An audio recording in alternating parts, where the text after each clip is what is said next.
আসসালামু আলাইকুম। আজকের বাংলা নিউজে আপনাকে জানাচ্ছি স্বাগত। এখন শুনবেন সংবাদ শিরোনাম। আমাদের সংবাদটি যদি ভালো লাগে লাইক কমেন্ট শেয়ার দিয়ে জানিয়ে দিন আপনার মতামত। হাসিনাকে ফিরাতে কনভিকশন ওয়ারেন্ট যাবে ইন্টারপোলে। গণতন্ত্রকে প্রাতিষ্ঠানিক রূপ দিতে হবে জানিয়েছেন মির্জা ফখরুল। ঐক্যবদ্ধ হওয়ার সুযোগ হারালে আরও ৫৪ বছর অপেক্ষা করতে হবে জানিয়েছেন ধর্ম উপদেষ্টা। একজনই প্রতি ভোটকেন্দ্রে ৫ জন সেনা সদস্য চাই জামায়াত। সুষ্ঠু নির্বাচন করতে ইসি ওয়াদাবদ্ধ জানিয়েছেন সিইসি। দেশের সব মোবাইল ফোন বিক্রির দোকান বন্ধের ঘোষণা। হাসিনাকে ফিরাতে কনভিকশন ওয়ারেন্ট যাবে ইন্টারপোলে। ২৪ জুলাই আগস্টে মানবতা বিরোধী অপরাধে দণ্ডপ্রাপ্ত শেখ হাসিনা ও আসাদুজ্জামান খান কামালকে দেশে ফিরিয়ে আনতে ইন্টারপোলে নোটিশ পাঠানো হবে বলে জানিয়েছেন আন্তর্জাতিক অপরাধ ট্রাইব্যুনালের প্রসিকিউটর গাজী এমএইচ তামিম। গতকাল মঙ্গলবার দুপুরে ট্রাইব্যুনাল প্রাঙ্গণে প্রেস ব্রিফিংয়ে সাংবাদিকদের এক প্রশ্নের জবাবে তিনি এই কথা বলেন। তামিম বলেন, ট্রাইব্যুনালের ইতিহাসে প্রথম এমন কম্পেনসেশনের রায় দেওয়া হয়েছে।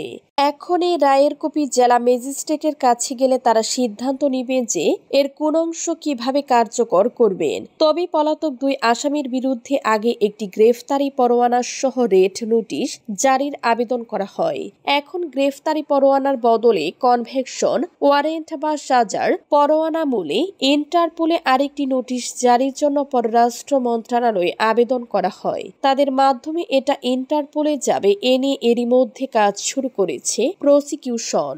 তিনি বলেন, পূর্ণ ঘটিত আন্তর্জাতিক অপরাধ ট্রাইব্যুনালের প্রথম রায় ঘোষণা হয়েছে সোমবার। এ রায়ের একটি সার্টিফাইড কপি পাবে প্রসিকিউশন। গণতন্ত্রকে প্রাতিষ্ঠানিক রূপ দিতে হবে জানিয়েছেন মির্জা ফখরুল। শুধু নির্বাচন নয়, নির্বাচনের পরে গণতন্ত্রকে প্রাতিষ্ঠানিক রূপ দিতে হবে বলে মন্তব্য করেছেন বিএনপির মহাসচিব মির্জা ফখরুল ইসলাম আলমগীর। বুধবার দুপুরে রাজধানীর একটি হোটেলে ২৪ গণ অভ্যুত্থানে বিএনপির বইয়ের মোড়ক উন্মোচন অনুষ্ঠানে তিনি এ মন্তব্য করেন। মির্জা ফখরুল বলেন, কোন একটি মহল অন্তত সচেতনতার সঙ্গে ফ্যাসিবাদ বিরোধী শক্তিগুলোর মাঝে বিভক্তি সৃষ্টি করছে কিনা খতিয়ে দেখতে হবে। পতিত স্বৈরাচারী শাসক শেখ হাসিনা রায় ঘিরে যে মবক্রেসি হয়েছে তা রায়কে ভিন্ন খাতে ঘুরিয়ে দিতে করা হয়েছে কিনা সে প্রশ্ন রাখেন তিনি। বিএনপির মহাসচিব বলেন, শুধু নির্বাচন নয়, নির্বাচনের পরেও গণতন্ত্রকে প্রাতিষ্ঠানিক রূপ দিতে হবে। ঐক্যবদ্ধ হওয়ার সুযোগ হারালে আরও ৫৪ বছর অপেক্ষাই করতে হবে জানিয়েছেন ধর্ম উপদেষ্টা। জুলাই বিপ্লব পরবর্তী সরকার জাতির জন্য হাতে হাত ধরার, বুকে বুক মেলানোর সুযোগ এনে দিয়েছে বলে মন্তব্য করেছেন ধর্ম উপদেষ্টা ডক্টর আ.ফ.ম. খালিদ হোসেন। তিনি বলেন, এই সুযোগ যদি হাতছাড়া করি আরও ৫৪ বছর অপেক্ষা করতে হবে। তিনি বলেন, নারীদের পিছনে রেখে আমরা পুরুষরা সামনে এগিয়ে যেতে পারবো না। আমাদের এগিয়ে যেতে হলে মা বোনদের সঙ্গে নিয়ে যেতে হবে। বুধবার ৯ নভেম্বর দুপুরে রাজধানীর শহীদ আবু সাইদ কনভেনশন সেন্টারে নিবরাস মাদ্রাসা আয়োজিত হিফজুল কোরআন অ্যাওয়ার্ড অনুষ্ঠানে প্রধান অতিথির বক্তব্যে তিনি এসব কথা বলেন। ডক্টর খালিদ হোসেন বলেন, আমরা একটা নতুন দিনের স্বপ্ন দেখি, ভেদাভেদ আর নয়। আমাদের একে অপরের হাত ধরে সামনের দিকে এগোতে হবে। আমরা মানুষকে সম্মান করতে শিখি। আমি যদি অন্যকে সম্মান না করি তার কাছ থেকে আমি সম্মান আশা করতে পারি না। আমি যদি ঢিল ছুরি পাটকেল খাওয়ার জন্য আমাকে অপেক্ষা করতে হবে। ধর্ম উপদেষ্টা বলেন, আমাদের মধ্যে মত পার্থক্য থাকবে, থাকুক না, যুগে যুগে ছিল, কিন্তু আমাদের বিভেদ একটি জায়গায় গিয়ে অবশ্যই ঐক্যবদ্ধ হতে হবে, সেটি হলো কালেমা তাইবা। তিনি বলেন, এই জুলাই বিপ্লব পরবর্তী সরকার জাতির জন্য সুযোগ এনে দিয়েছে হাতে হাত ধরার, বুকে বুক মেলানোর। এই সুযোগ যদি হাতছাড়া করি আরো ৫৪ বছর অপেক্ষা করতে হবে। ধর্ম উপদেষ্টা বলেন, রাসূল সাল্লাল্লাহু আলাইহি সাল্লাম হযরত আয়েশাকে, হযরত খাদিজাকে নিয়ে এবং অন্যান্য সাহাবিয়াত যারা ছিলেন উম্মাহাতুল মুমিনিন তাদের সঙ্গে নিয়ে সমাজ পরিবর্তন করেছেন, রাষ্ট্র পরিচালনা করেছেন, এমনকি যুদ্ধের ময়দানেও আমরা আমাদের মা বোনদের দেখেছি।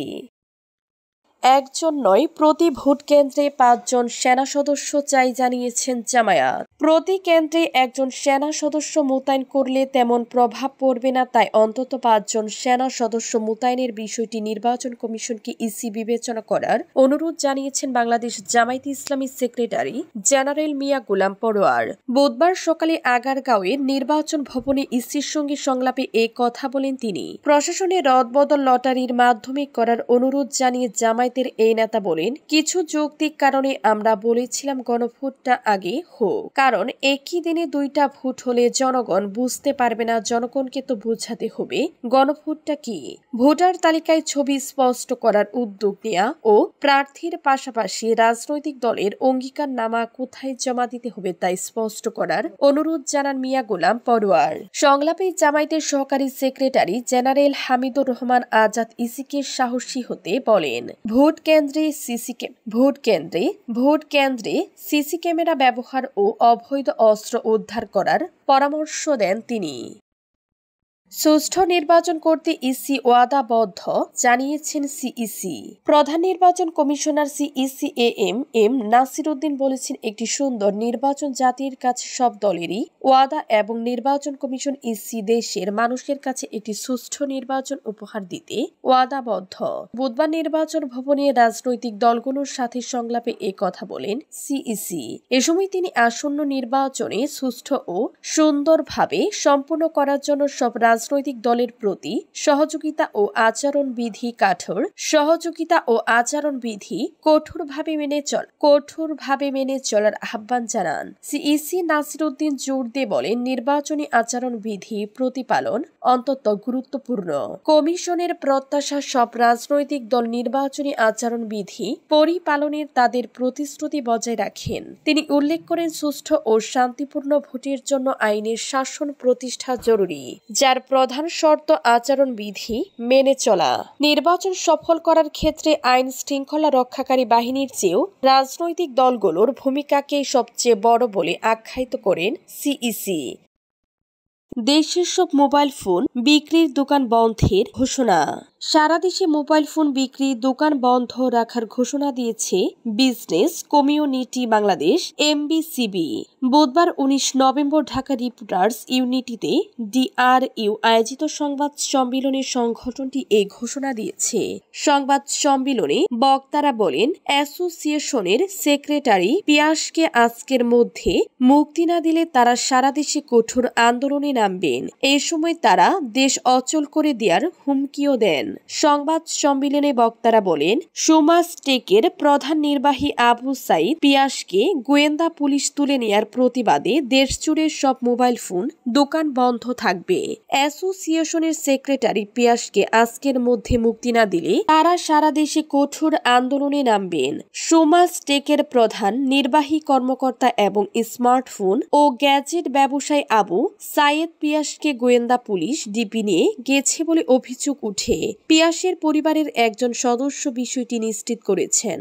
আবু সাইদ পিয়াসের স্ত্রী সুমাইয়া চৌধুরী দাবি করেন, গতরাত 3টার দিকে মিরপুর 1 এলাকার বাসা থেকে তার স্বামীকে তুলে নিয়ে যায় গোয়েন্দা পুলিশ। এ সময় ডিপি সদস্যরা পিয়াসের মোবাইল ফোনটিকে জব্দ করে বলে জানান তিনি।